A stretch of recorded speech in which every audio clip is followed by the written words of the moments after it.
Kita bukan manusia suci. Yang suci hanya malaikat. Setiap manusia pasti punya latar belakang sebelumnya. Ada di antara kita yang pernah salah. Maaf, yang benar cuma malaikat, tidak kenal salah. Quran surah 66 ayat yang ke-6, paling kiri sebelah atas. La ya'sunallaha ma amarahum. Malaikat tidak kenal maksiat, selalu menunaikan tugas dengan benar dari Allah Subhanahu wa taala. Jadi kalau tidak pernah kenal salah, namanya malaikat. Kalau tidak pernah kenal benar, namanya setan. Malaikat nggak kenal salah, setan nggak kenal benar. Manusia di pertengahannya, kadang salah, kadang benar. Jadi kalau suami ibu berbuat salah, wajar. Suami ibu bukan malaikat. Papa ini kan bagaimana, Pak? Kenapa Bapak berbuat kesalahan? Mama, Papa bukan malaikat. Mama juga bukan setan kan? Jadi kalau semua sadar dirinya manusia, dekat dengan Allah. Cuma bedanya manusia dengan setan, kalau setan salah, tidak mau tobat. Kalau manusia salah, mau tobat. Makanya saat Adam salah, begitu Adam salah, dia tobat. Allah turunkan kalimat tobat. Quran surah kedua, ayat 37. Paling kiri sebelah bawah di mushaf. Fatalaqa Adamu min rabbi kalimatin fataba alaihi. Maka Adam menerima tuntunan tobat, beliau ikut tobat. Keluar kalimatnya, Quran surah 7 ayat ke-23. Rabbana zalamna anfusana wa illam taghfir wa tarham lanakunanna minal. Itulah Adam, manusia. Adam salah, menerima tobat, tobat. Setan beda. Setan salah, disuruh tobat, malah sombong. Setan salah. Kata Allah, kamu tobat, salah kamu. Turun Quran surah ke-7 ayat 12. Kata Allah, ma mana'aka alla tasjuda idh amartuk. Hei, kamu kenapa nggak mau sujud saat saya perintahkan? Bukan sujudnya, Tan.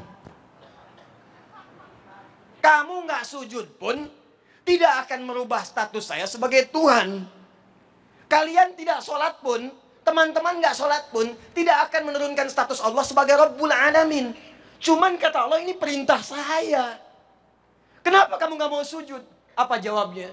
Bukan tobat, malah keluar kalimat kesombongannya. Ana khairum minhu. Khalaqtani min narin wa khalaqtahu min tin. Saya lebih hebat dibandingkan dengan dia. Engkau ciptakan saya dari api, kau ciptakan dia dari tanah. Tidak level yang hebat sujud kepada yang rendah.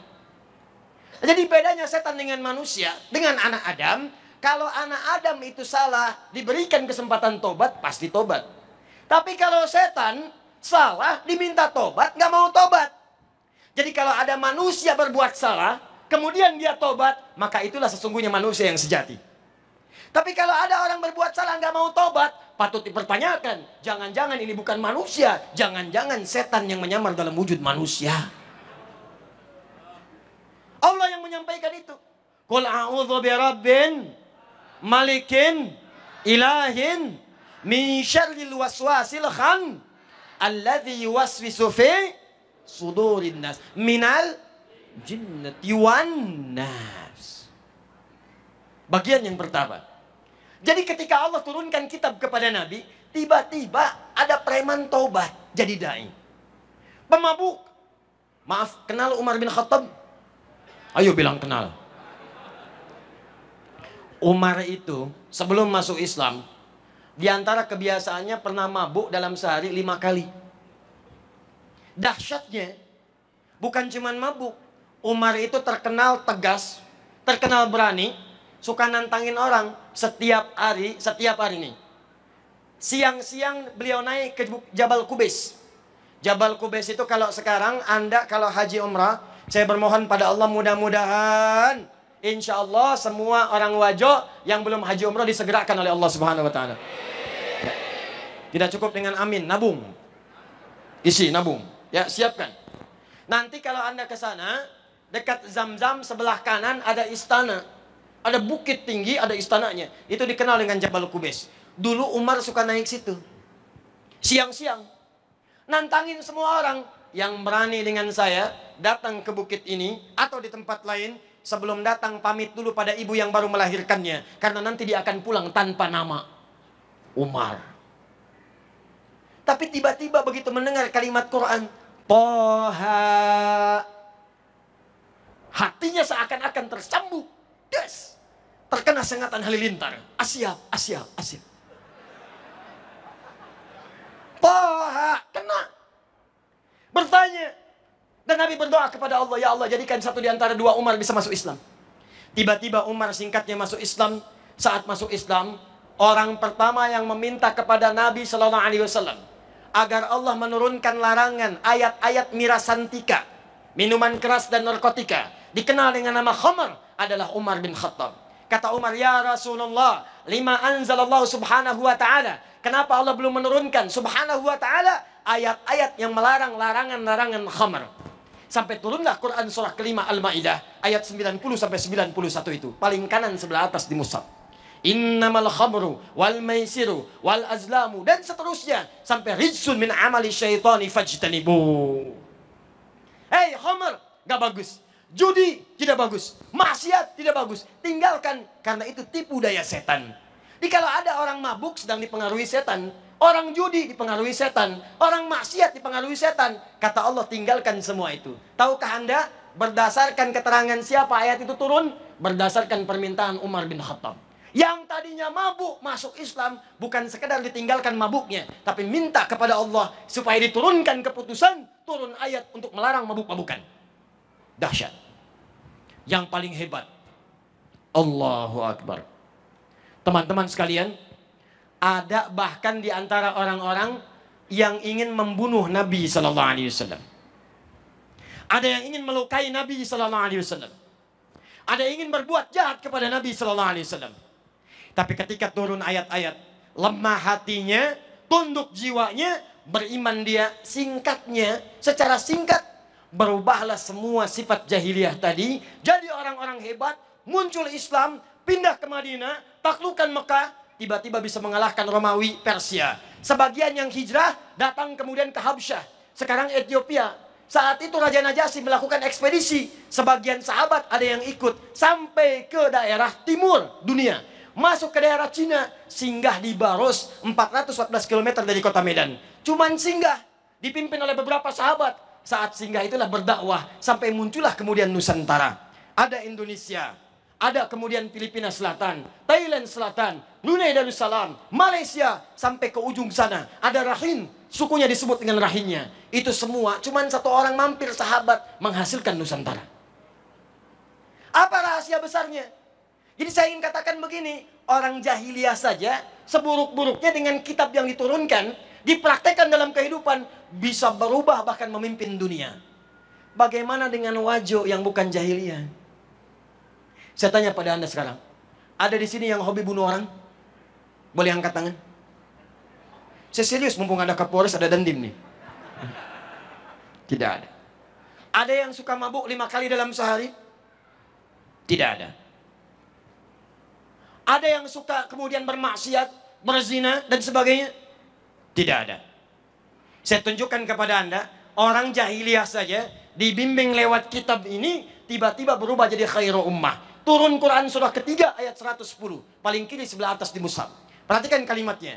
Kuntum khaira ummah. Ukhrijat linnas. Kalian umat terbaik yang pernah lahir di kalangan manusia. Jadi kalau ada orang yang baik, ini yang paling baik. Kalau ada orang jujur, ini yang paling jujur. Kalau ada orang sabar, ini yang paling sabar. Kalau ada orang tawadhu, ini yang paling rendah hati. Di semua dipuji. Bayangkan. Dari paling sombong, berubah jadi orang paling tawadhu. Dari orang paling pembohong, jadi orang paling jujur. Dari orang yang paling keras, berubah jadi orang paling sabar. Khairu ummah. Jadi kalau jahiliyah bisa bertransformasi jadi orang baik, maka saya yakin orang wajo pun akan lebih baik. Dan hebatnya, ini yang paling dahsyat. Masih ingat tadi? Orang jahiliyah suka notasi-notasi musik. Suka kemudian dengan syair. Suka bersyair. Itu gak ada masalah. Turun ayat, ada yang dicela, ada yang dipuji. Tapi yang paling menarik, begitu sampai ke zaman Nabi, setelah Nabi wafat, turun sahabat, rumus-rumus syair tadi dipindahkan ke rumus-rumus untuk mempelajari rumus Islam. Rojas berubah jadi alfiyah. Perhatikan alfiyah yang ngaji di pesantren. Ada anak-anak pesantren di sini. Kalau teman-teman mengaji alfiyah, ilmu nahu, Itu rumusnya namanya rojas. Rojasnya rojas muzdawaj. Kalamuna lafdun mufidun kasdaqim. Wasmun wa fi'lun thumma harfunil kalim. Wahiduhu kalimatun wal qawlu am. Wa kalimatun biha kalamun qad yu'am. Bil jarni wa tanwini wan nida wa al. Mustadin nisbi tamizun hasal. Bifa fa'ati atat wa ya'if anli. Wa nunik balan fi'lun yanjalli. Dari mana semua itu? Dari nilai-nilai keislaman yang dibawa dari masa jahiliyah diterapkan di masa Islam. Jadilah rumus alfiyah. Apa kitab yang dimaksudkan? Tidak ada yang lain selain Quran surah kedua Al-Baqarah ayat 185. Ini inti dari bahasan yang mau saya sampaikan, dan di sini saya akan perkenalkan metode at-taizir. Ternyata yang merubah masyarakat jahiliyah menjadi orang hebat, bisnisnya bagus, peradabannya cemerlang, pejabatnya mampu menata pemerintahan dengan baik, rahasia semuanya sampai menguasai dunia cuma satu, yaitu Al-Quran. Perhatikan kalimatnya. Allah berfirman di Quran surah kedua ayat 185, paling kiri pertengahan di mushaf. Syahru Ramadhan alladhi unzila fihil Quran hudal linnasi wa bayyinatin minal huda wal furqan. Kata Allah, di bulan Ramadan diturunkan Al-Quran. Apa tujuan turunnya Quran? Ini persoalannya. Kata Allah, saya turunkan Quran bukan sekedar untuk dibaca. Dibaca itu penting supaya paham isinya. Karena kalau orang nggak bisa baca, bagaimana paham isinya? Bukankah Anda belajar bahasa Indonesia untuk bisa baca dan paham isinya? Bukankah orang belajar bahasa Inggris untuk mengerti tulisan dan paham isinya? Kalau Anda nggak paham kemudian bacaannya, tidak mengerti bacanya, bagaimana bisa paham isinya? Maka membaca itu penting, tapi yang paling penting kata Allah, hudal linnas. Sebetulnya Al-Quran itu diturunkan dari Al-Fatihah sampai dengan An-Nas, semua isinya hudal linnas, petunjuk bagi semua persoalan kehidupan yang dialami oleh manusia. Allahu Akbar. Jadi semua masalah kita itu, semua persoalan dalam kehidupan kita, apapun profesi Anda, maaf, mau di birokrasi, di diplomasi, ada yang mengajar, ada yang bertani, ada yang dagang, ada yang belajar. Itu semua solusinya, semua jawabannya ada di Quran, Pak, Bu.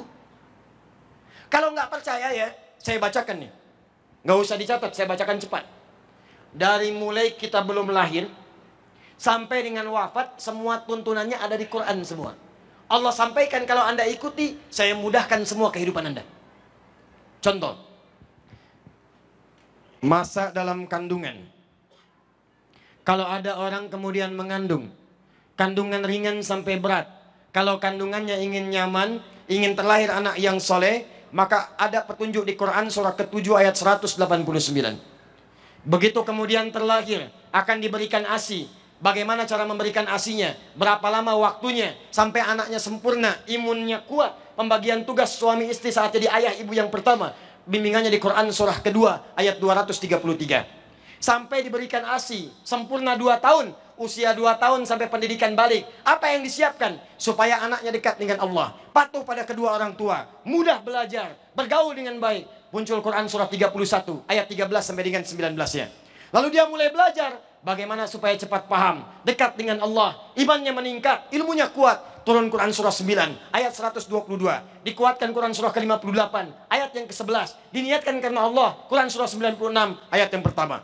Naik lagi, mulai dia bergaul, mencari teman-teman. Kadang-kadang dia merantau dari Wajo ke Makassar, dari Makassar ada yang ke Jakarta, ada yang ke Bandung, ada yang ke Jawa, Timur, Tengah, sampai dengan ke Baratnya. Kalau engkau mau bergaul kata Allah, silakan menyebar di bumi, tapi cari orang-orang baik supaya engkau tidak terpengaruh dalam pergaulanmu. Turun Quran surah ke-49 ayat 13. Ini yang kau gauli, ini yang kau jauhi. Kemudian setelah itu, kadang-kadang ada rasa dalam bergaul itu menemukan pasangannya. Kata Allah itu wajar, karena semua manusia saya ciptakan berpasangan. Turun Quran kemudian surah ke-51 ayat 49. Wa min kulli syai'in khalaqna zawjaini la'allakum tadhakkarun. Semua makhluk saya ciptakan berpasangan. Cuman saya yang tidak punya pasangan. Kata Allah, cuman saya yang tidak punya pasangan. Jadi semua makhluk berpasangan. Siang, malam. Hitam, putih. Besar, kecil. Manusia berpasangan, hewan berpasangan, tumbuhan berpasangan. Pasangannya hewan, maaf, jantan betina. Pasangannya tumbuhan, putik benang sari. Pasangannya manusia, laki-laki, perempuan. Turun Quran surah 49 ayat 13. Ya ayyuhan nasu, nas, hei semua manusia. Disebutkan 241 kali dalam Al-Quran. Semua manusia tanpa kecuali. Inna khalaqnakum, kami ciptakan kalian cuma dua jenis, tidak ada yang ketiga. Awas, hati-hati. Kata Allah, manusia itu cuma dua jenis. Berapa jenis? Tidak ada yang ketiga. Bukan satu jenis, bukan dua jenis, bukan tiga jenis. Cuma ada dua jenis. Satu apa? Zakarin, laki-laki. Yang kedua unta, perempuan. Jadi tidak ada laki-laki yang ke perempuan-perempuanan. Atau perempuan yang ke laki-lakian. Kalau bukan laki-laki pasti perempuan. Awas, hati-hati nih. Awas. Rumusnya sudah ada. Kalau ada orang bergeser dari rumus ini, maka Allah bisa hadirkan longsor. Atau Allah kirimkan banjir. Awas, hati-hati. Atau sebelumnya diteruskan gempa, longsor, gempa, banjir. Puncaknya tsunami. Disingkat LGBT.